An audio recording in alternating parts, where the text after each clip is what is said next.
DI 박스에 대해서 설명을 드릴 건데, 원래 DI 박스는 좀 특이하게 보통의 경우에 입력 임피던스가 보통 1메가옴을 갖는 경우가 많습니다. 왜 1메가옴을 갖는지 제가 말씀을 드리려고 했는데, 일단 먼저 DI 박스에 대해서 잘 모르시는 분도 계실 것이기 때문에 일단 DI 박스에 대해서 좀 먼저 뭐 하는 건지 이번 시간에는 DI 박스의 역할에 대해서 제가 설명을 드리도록 하겠습니다. 그리고 다음 시간에 DI 박스의 1메가옴의 비밀에 대해서 설명을 드리도록 하겠습니다. 자, 예를 들어서 한번 볼까요? 여기에 이제 기타가 하나 있다라고 가정을 해보고요. 우리가 대개의 경우 DI 박스를 거쳐서 우리가 콘솔에 보통 넣는 경우가 많죠. 아니면 마이크 프리앰프에 넣거나 이런 경우가 많을 텐데, 이 기타의 경우 출력 임피던스가 다음 시간에 말씀을 드리겠지만 수십 킬로 오음인데 그게 일정한 값으로 고정되어 있는 값이 아니라 수 킬로 오음에서 수십 킬로 사이를 왔다 갔다 해요. 뭐에 따라 왔다 갔다 하느냐? 바로 주파수에 따라서 이게 출력 임피던스가 왔다 갔다 하거든요. 그거는 다음 시간에 말씀을 드리도록 하고, 어쨌거나 이 출력 임피던스가 굉장히 높은 데다가 또 왔다 갔다 흔들려요. 그래서 이 부하 전달 특성을 일정하게 유지시켜 주기 위해서 이 부하단의 높은 입력 임피던스가 필요한 거거든요. 매우 높은 하이 임피던스가. 그것도 다음 시간에 자세히 말씀을 드릴 건데, 결국은 이 DI 박스는 아주 높은 입력 임피던스로서 이 전단에서 악기 등 대부분은 악기겠죠. 이 악기가 갖는 아주 높으면서 변화가 심한 출력 임피던스를 버퍼 회로를 통해서 낮춰주는 기능이 일단 첫 번째입니다. 버퍼. 디지털에서 말하는 버퍼와 아날로그 전자회로에서 말하는 버퍼가 다르죠. 아날로그 전자회로에서 말하는 버퍼라고 하는 거는 학교 다닐 때 배우셨죠? 버퍼 앰프라는 게 이득은 1, 입력 임피던스는 무한대에 가깝고 출력 임피던스는 제로에 가깝고 이렇게 되어 있는데, 이 모든 오디오 장비는 출력단에 반드시 버퍼 회로가 반드시 들어갑니다. 이렇게 해서 출력 임피던스를 낮춰서 출력을 내보내지 않으면, 말씀을 드렸죠? 불과 몇 미터 못 가서 고역 감쇄가 심하게 일어나기 때문에 반드시 장비 내부에서 출력 임피던스를 낮춰주는 버퍼 회로가 반드시 들어가야 되죠. 가장 많이 OP앰프가 쉬우니까 가장 많이 쓰이죠. OP앰프의 출력을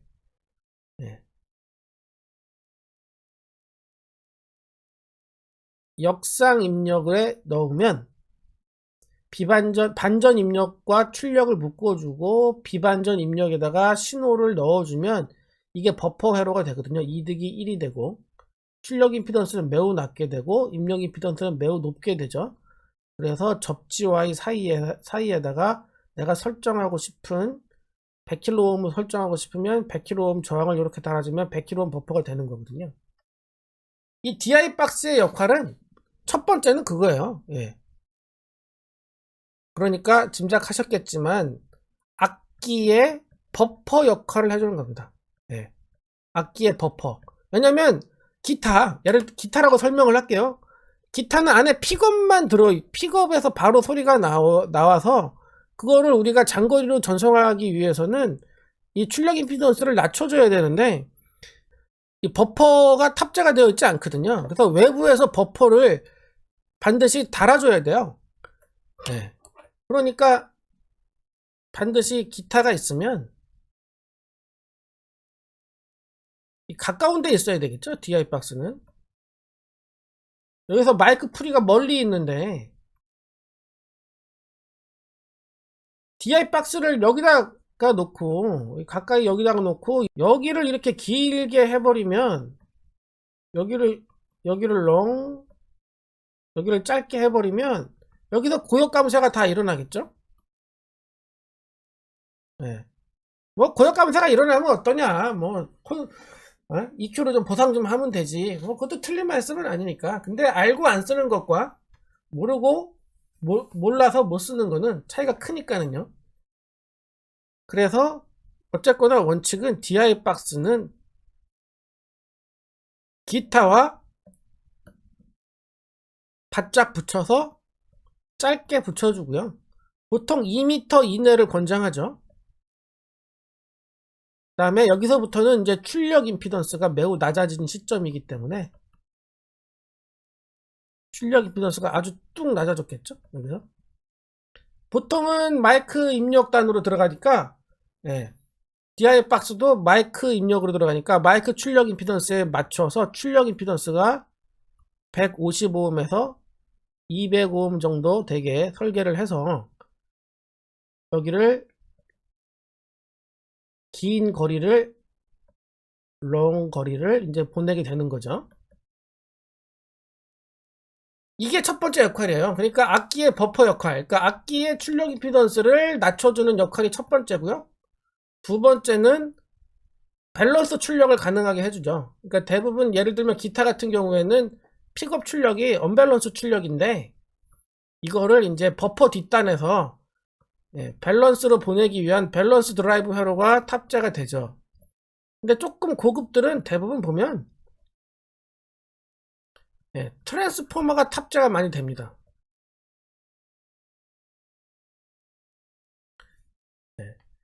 트랜스포머를 이상하게 좀 뭐 그거 들어가면 음질이 망가진다라고 생각하시는 분도 간혹 계시던데 절대 그런 거 아닙니다. 뭐 포커스라이트 같은 경우에는 뭐 마이크 프리에 우리는 문달사의 마이크 입력 트랜스포머를 사용하고 있다라고 광고를 할 정도니까요. 그래서 한번 회로도를 한번 보면서 또 실물 사진을 한번 보면서 설명을 드려볼까요? 제가 오늘 회로도를 가지고 온 이 DI 박스는 BSS 오디오의 AR133이라는 모델인데요. 여기 보면 이제 입력 감쇄 스위치가 있고요. 그 다음에 인풋 단자가 두 개가 있고 링크 단자가 하나가 있고 여기 어떻게 구성되어 있는지 설명을 한번 볼까요? 일단 입력 단자에 일단 짐작하시겠지만 이 링크는 입력과 병렬로 붙어 있겠죠? 여기서 한번 볼까요? 여기서 보시면 입력과 수루 단자, 링크 단자는 이렇게 병렬로 붙어 있는 게 보이실 거고요. 그 다음에 이 장비의 후면은 이제 이렇게 생겼습니다. 이렇게 생겼고 요 내부에는 이제 버퍼가 들었겠죠. 버퍼가 들었을 것이고 버퍼 뒷단에는 반드시 밸런스 드라이브 회로가 들었겠죠. 그 다음에 여기에 보면 그라운드를 뛸 것이냐 붙일 것이냐 하는 그라운드 리프트 스위치가 있습니다. 이걸 봐서는 이 출력도 아마도 트랜스포머 출력이겠구나, 트랜스포머 아이솔레이션 출력이겠구나 라는 거를 짐작하실 수 있겠죠. 과연 그런지 회로도를 보면서 제가 한번 설명을 드려 볼게요. 이게 이 장비의 회로도인데, 자, 요 그림 기억하시고요. 출력과 역상 입력이 붙어 있는지, 저렇게 되면 버퍼가 구성된다고 했죠. 자, 여기 딱 보이시죠? 여기 입력이 들어왔고, 여기는 이제 이 패드 감쇄 회로고, 그 다음에 여기 버퍼가 떡하니 있습니다. 여기도 보시면 이 출력이 역상 입력과 붙어 있고요. 그 다음에 요 두 개의 저항으로 이제 입력 임피던스가 결정이 될 것이고, 그 다음에 출력단에는 여지없이 트랜스포머를 썼고, 트랜스포머를 썼기 때문에 1차 측의 그라운드를 출력 측으로 내보내지 않아도 되기 때문에 내보낼 것인가 보내지 않을 것인가 하는 그라운드 리프트 스위치, 그라운드를 띄울 것인지 붙일 것인지 하는 리프트 스위치가 있죠. 여기에 보면 패드 스위치가 있는데, 예, 감쇄를 안 한다, 20dB 감쇄한다, 40dB 감쇄한다, 이렇게 되어 있는데, 이거는 얘네 이제 홈페이지에 가보면은 이제 어떻게 설명이 되어 있냐면, 감쇄를 안 하는 0dB는 기타 타입의 픽업을 받을 때 써라, 이렇게 되어 있고요. 마이너스 20dB는 라인 레벨, 즉 레벨이 세게 들어올 때는 20dB 정도 감쇄를 시켜라, 이렇게 되어 있고, 스피커 레벨 같이 아주 높은 레벨이 들어올 때는 40dB 감쇄를 시켜라. 20dB는 10분의 1로 줄이는 거고, 마이너스 40dB는 100분의 1을 줄이는 거죠. 그래서, 그런데 재미있는 건, 여기도 보시면, 감쇄를 안 할 때는 1메가옴을 입력 임피던스를 유지하거든요. 그러니까 기타 타입의 기타 픽업은 1메가옴으로 받는다라는 거를 여러분들이 짐작할 수 있고, 라인 입력은 20dB 감쇄를 써서 감쇄해서 받는데, 이때는 제가 뭐라 그랬죠? 네. 라인단은 입력 임피던스가 가정용은 47kΩ에서 100kΩ을 많이 쓴다고 하지 않았습니까? 이거는 가정용처럼 기타에 바짝 붙여서 쓰는 거니까 47kΩ을 써라. 라인 레벨을 받기 위해서 입력 임피던스도 이렇게 바꿔주는 거죠. 그 다음에 스피커 레벨, 아주 높은, 아주 레벨이 셀 때는 더 뭐 40dB 감쇄를 하는데, 이때도 입력 임피던스가 47kΩ이다 라는 것을 여러분들이 이제 알고 계셔야 되겠죠. 그래서 다음 시간에는 이거에 대해서 왜 이게 기타 픽업은 1메가옴, 즉 악기들은 왜 1메가옴으로 받는가 라고 알려드릴 거고요. 그러면은 1메가옴으로 받았을 때 하고 이 47kΩ으로 받았을 때 하고를 어떤 차이가 있는지 제가 다음 시간에 설명을 드리도록 하겠습니다. 그래서 여기 홈페이지에 가보면, 예, 이 출력은 XLR 커넥터로 되어 있고 트랜스포머 밸런스드 아웃풋이라고 분명히 명기가 되어 있죠. 네, 출력이 트랜스포머 출력이라고 되어 있고, 여기 회로도에도 여기 출력단에 트랜스포머가 들어 있고요. 그라운드 리프트 스위치는 그라운드를 띄어서 보낼 것인가 붙일 것인가 하는 건데, 이것도 당연히 그라운드 루프 때문에 있겠죠. 그라운드 루프가 어떨 때 발생할까요? 네, 여기 입력단에 보시면은 요 링크 있지 않습니까? 요 회로도에서 보시면은 요 링크 커넥터는 그냥 병렬로 이렇게 연결되어 있어요. 그러니까 하나는 한 개의 신호는 버퍼 DI 박스 버퍼 출력으로 내보내고, 이거를 다른 뭐 기타 앰프나 현장에 있는 기타 앰프나 뭐 다른 기타 이펙터 등으로 또 별도로 출력을 하나 다시 또 보내야 할 때는 이 수루 링크 단자를 이용해서 보낼 수 있겠죠. 이렇게 하면 조심해야 될 게, 이제 그라운드 루프가 발생하기 쉽지 않습니까? 경로가 두 개가 돼버리니까.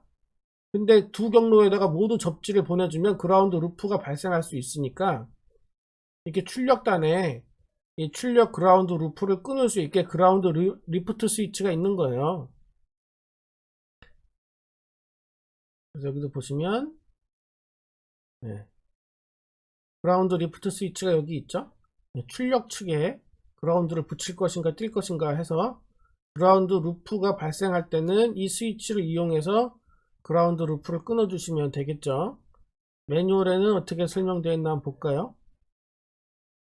네, 출력 측 설명이 여기 있죠. 핀 1번이 출력 측 핀 1번이 내부와 연결될 것인가 안 될 것인가 결정을 하는 것이고, 이거를 함으로써 이 DI 박스 AR133이 그라운드 시스템으로부터 아이솔레이팅을 시킬 수가 있다.